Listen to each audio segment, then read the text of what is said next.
کر دیا۔ تو اب اللہ کے ولی کا انکار کرنا اس مذہب کا آغاز کب ہوا؟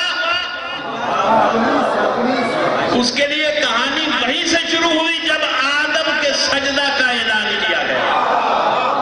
تو نے کہا نہیں بارے تو سجدے کروا لے، میں تیرے سجدے آخری سانس تک ادا کرتا رہوں گا، یہ آدم کا سجدہ نہیں چاہیے۔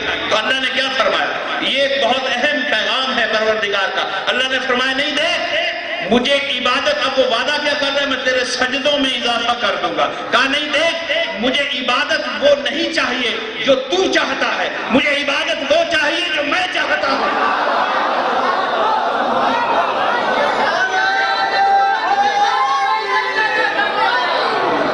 وہیں سے ہم نے سیکھنا ہے، وہیں سے اس جملے سے ہم نے سیکھنا ہے، قیامت تک ہر مومن کو سیکھنا ہے کہ ہم اگر یہ کہیں کہ میں اپنے مولا کو اس طرح مانوں گا جیسے میں چاہتا ہوں، تو ہم وہی جملہ دہرا رہے ہیں جو ابلیس نے اللہ کے سامنے کہا تھا نہیں ہمیں اپنے مولا کو اس طرح نہیں ماننا جس طرح ہم چاہتے ہیں، ہم نے اپنے مولا کو اس طرح سے ماننا ہے جیسے ہمارے مولا چاہتے ہیں۔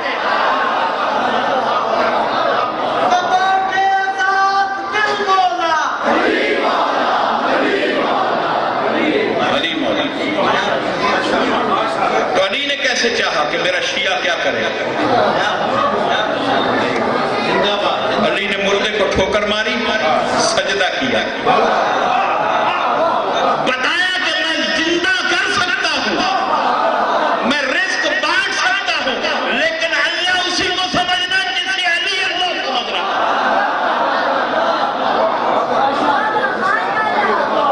پروردگار کے بارے میں شک کرو کہ سب سے بڑی دشمنی علی سے ہوگی۔ اللہ منوایا کس نے؟ کیا احد میں بھاگنے والوں نے منوایا؟ اور اگر تم علی کے ساتھ ہو تو علی والوں کو تو اللہ اس سے زیادہ ماننا چاہیے، کیونکہ اللہ سے محبت ہی ہمیں ہے۔ نہ ہمارے امام نے اللہ اور رسول کے لیے میدان چھوڑا، اللہ اور رسول کی خدمت میں اطاعت میں رہے، نہ شیعہ یہ میدان چھوڑ سکتا ہے، اس لیے کہ اس کی تربیت علی نے کی۔ وہ زندگی کی محبت میں میدان نہیں چھوڑتا۔ روز شیعہ قتل ہو رہے، کیوں؟ بدبخت سوچتے مجلس سے کم ہو جائیں گے، یہ نہیں سوچتے کہ شیعہ کی تو رسم یہ ہے کہ اگر کوئی مر جائے تو 4 مجلس سے بڑھتی ہے، کم نہیں ہوتی۔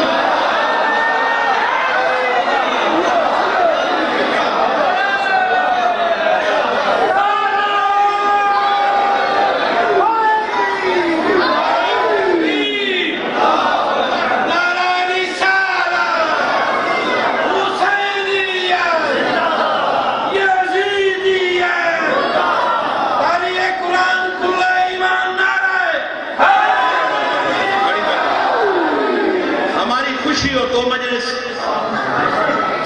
ہمارا غم ہو 2 مجلس، ہماری برسی ہو 2 مجلس۔ آپ نے ایک کو شہید کیا، پہلے مجلسوں کی تعداد کم تھی، اب ہر سال اس کی برسی پہ بھی مجلس ہے، اس کی قربانی پہ بھی مجلس ہے۔ جب جہاں اس کا ذکر ہوگا وہاں مجلس کا اضافہ ہوتا چلا جائے گا۔ تو حسین والوں کو مارنے سے مجلسیں کم نہیں ہوتی، بڑھ جاتی ہیں، اس لیے کہ زندگی میں جسے شہادت کہتے ہیں، شہادت ہوتی ہی وہ ہے کہ جو قتل کرنے سے موت میں نہ بدلے، زندگی میں بدلتی چلی جائے۔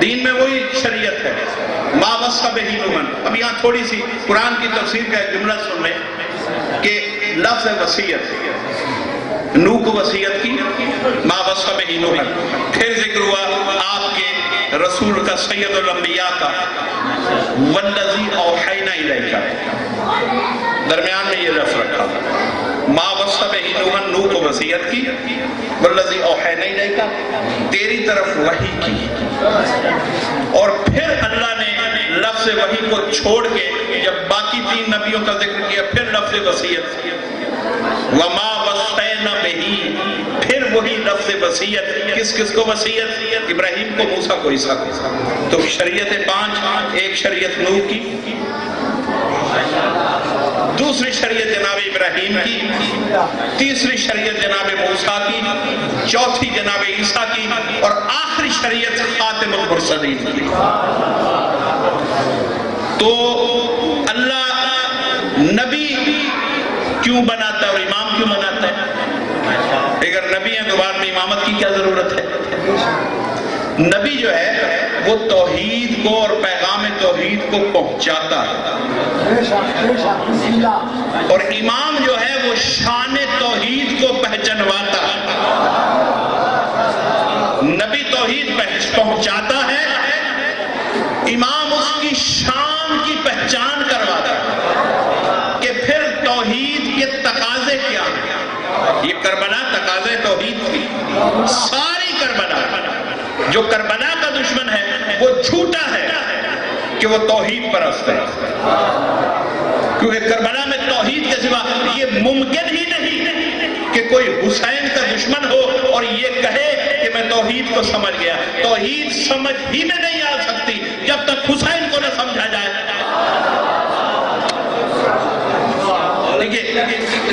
اولیاء اللہ جنہوں نے اپنی زندگی کس کے لیے؟ اللہ کے لیے وقف کی، جنہوں نے توحید کے لیے حیات وقف کی، آپ ان کی گفتگو پڑھیں اور افاق کی گفتگو پڑھیں۔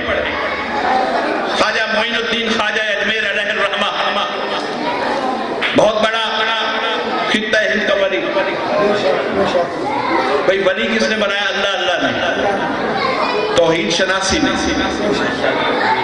توحید کے لیے وقف تھا نا وہ اللہ کا ولی، ہر ولی ذکر میں، اذکار میں، عبادت میں، خشوع و خضوع میں، تزکیہ نفس میں، تو سارے کام اللہ نے سمجھائے، تقوی اللہ نے سمجھایا، ذکر اور اللہ سے محبت کے لیے، تو زندگی وقف رہی اللہ کے لیے، توحید کے لیے اور یا اللہ کا۔ مگر میں حیران ہوتا ہوں کہ اللہ پر انہوں نے کوئی ربائی نہیں لکھی، مگر اللہ کے لیے وقف ہونے والے ایک کامل انسان نے، یہ چھوٹے اللہ کے لیے وقف لوگوں کی بات نہیں، یہ ریاکاری والے مسلمانوں کی بات نہیں ہے، یہ لاؤڈ سپیکروں پہ ذکر کی محفلیں نہ، یہ تو مخلوق کو اٹریکٹ کرنے کے لیے، کشش کے لیے، مقناطیس بننے کے لیے۔ لیکن جو اللہ کے لیے کرتا ہے اس کی عبادت تخلیے میں ہوتی ہے، وہ جنگلوں میں نکل جاتے ہیں۔ یہ لازمی نہیں کہ وہ دنیا کو چھوڑ دیں، لیکن وہ عبادت کو دکھا کر نہیں کرتے۔ تو وہ اولیاء کرام جن کو زمانے نے تسلیم کر لیا، پاک و ہند نہیں عرب تک لوگ خواجہ اجمیر کو سلام کرتے ہیں۔ علامہ سرکار سید معین الدین اجمیری علیہ الرحمہ، زندگی وقف ہے اللہ کے لیے، ولی اللہ کے کہلا رہے ہیں، ولی اللہ، لیکن کلام میں اگر کچھ کہا تو اللہ کے لیے ربائی نے لکھی، حسین کے لیے کیوں لکھی؟ بھائی حسین کے لیے لکھنا بتا رہا ہے کہ ان کو جتنی توحید سمجھ آئی ہے حسین کے وسیلے میں سمجھ آئی۔ حسین نہ ہوتا تو اللہ کے انسان کے نفس پر کیا کیا حق ہے، یہ بتاتا کون؟ یہ کر کے کون دکھاتا؟ بھئی بتانے والے تو لاکھوں تھے، کر کے دکھانے والا صرف حسین ہے۔ یہ کون ہے؟ کون ہے؟ اللہ کی بڑائی، اللہ کی بڑائی منوا، یہ کون ہے؟ حسین کو کیا عشق ہے اس حسن ازل سے؟ جو حسینی ہے وہ اللہ سے محبت کرے کیونکہ حسین کے راستے پہ چلنا چاہتا ہے۔ اللہ کو اس حسن، حسین کو اس حسن ازل سے ایسی محبت ہے کہ اس محبت کے جذب میں وہ کیفیت ہے، نہ جگر پہ لگنے والا زخم نظر آتا ہے، نہ بدن پہ لگنے والا کوئی زخم محسوس ہوتا ہے، وہ کشش ہے الوہیت میں، اللہ کی الوہیت میں حسین نے اس کشش کا عملی مظاہرہ کر کے دکھایا. بھئی اللہ کی بڑائی کا مظاہرہ اتنا ایسا کیا کہ اللہ کو اکبر منوانے کے لیے اکبر کا سینہ دے دیا. بھئی اللہ کے کلام سے اتنی محبت ہے کہ گلا جسم سے تو کٹ گیا لیکن نوکے نیزہ پہ بھی اپنے محبوب کا کلام پڑھنا بند نہیں کیا. تو جسے حسین سمجھ میں نہیں آیا اسے توحید کے تقاضے سمجھ میں نہیں آ سکتے. اس لیے